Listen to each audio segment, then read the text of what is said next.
মুসলিম যারা আপনারা সকলে আমাদের অতিথিবৃন্দদেরকে স্বাগত জানান। আমাদের সাথে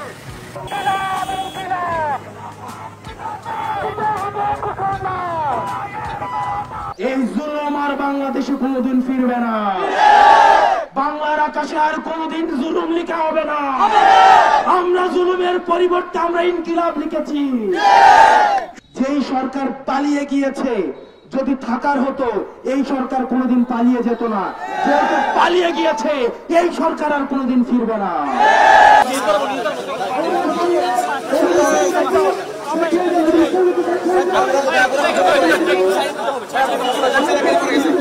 প্রতিবাদ করেছেন, যুদ্ধে সামিল হয়েছেন।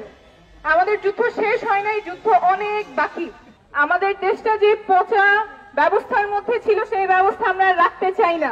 নিজের নাগরিক অন্ধ হয়ে যাচ্ছে, পঙ্গু হচ্ছে রাষ্ট্র ব্যবস্থার কারণে, সেই ব্যবস্থায় আমরা আর ফেরত যেতে চাই না। আমরা সেটা বদলে দিতে চাই। এনসিপি কাজ করবে জনগণের স্বার্থে, এনসিপি কাজ করবে নাগরিক মর্যাদা এবং অধিকার রক্ষার স্বার্থে।